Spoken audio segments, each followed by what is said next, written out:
ब्रह्मज्योति प्रदीप्ताय दीपज्योति नमस्तुते दीपज्योति प्रदीप्ताय गुरुज्योति नमस्तुते।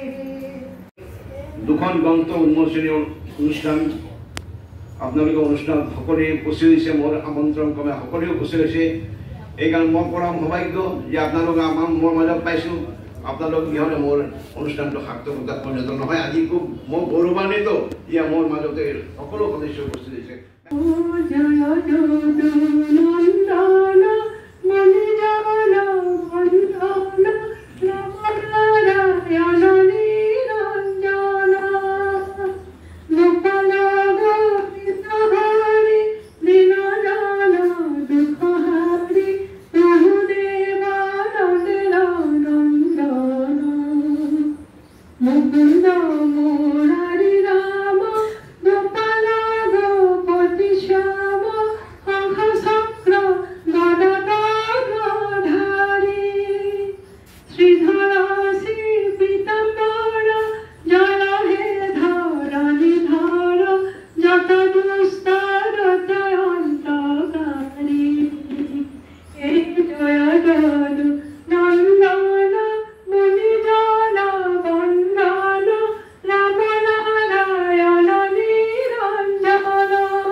এতিয়া আজি মোক যিখন কিতাপ উন্মোচন কৰিবলৈ দিছে সেই ক'তনো হেৰাল জুবিন।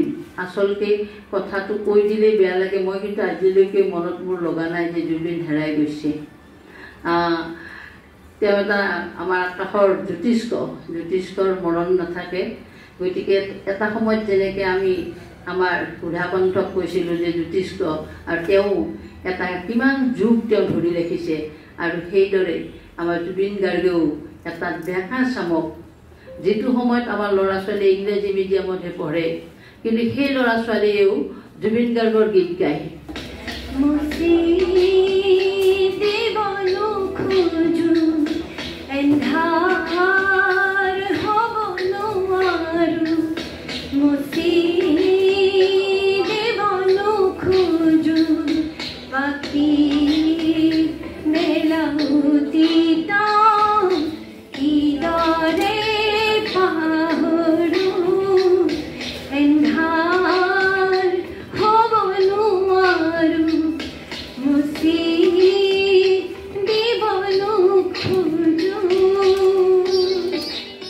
ভট্টাচাৰ্যদেৱৰ যিখন গ্ৰন্থ সুগন্ধি পখিলা, তাৰ কিছু কবিতা ইংৰাজীলৈ অনুবাদ কৰি এই ধৰণে প্ৰকাশ কৰি দিয়াৰ বাবে মই গ্ৰন্থখনৰ অনুবাদক কানুকান্ত সেন ডাঙৰীয়া আৰু গ্ৰন্থখনৰ প্ৰকাশক আমাৰ ভট্টাচাৰ্য ডাঙৰীয়াকো আন্তৰিকভাৱে অভিনন্দন জনাইছোঁ আৰু শুভেচ্ছা জনাইছোঁ এনে এটি ভাল কাম কৰি সমাজলৈ আগবঢ়াই দিয়াৰ বাবে। মোৰ সৌভাগ্য আছিল 2009 চনত জুবিনৰ জীৱনৰ পৰা গানলৈ এখন গ্ৰন্থ ওলাইছিলে, আৰু সেই গ্ৰন্থখনৰ সম্পাদকে মোক অনুৰোধ কৰিছিলে আৰু জুবিনে কৈছিল কিবা এটা লিখাৰ কথা, আৰু মই কবিতাৰ কবিতাৰে কিবা এটা জনাব কৈছিলে। মই একমাত্ৰ ময়ে জুবিনক এটা কবিতা লিখিছিলো সেই গ্ৰন্থখনত। চাব পৰা হলে দেখিও হেতেন বেলিৰ মুখৰম, তোমাৰ শিৰৰ সিন্দুৰ কণ আমৰ শেৱালিৰ গুণ,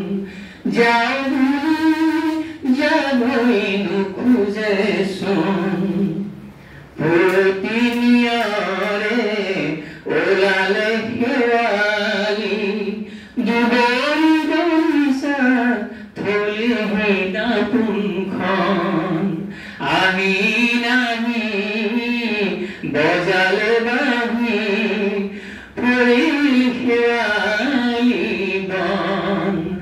ইতিমধ্যে তেখেতে ৰবীন্দ্ৰনাথ ঠাকুৰৰ কবিতা অসমীয়ালৈ অনুবাদ কৰিছিল। সেই সুযোগতে তেখেতক সেইটো কথা কৈছিলোঁ।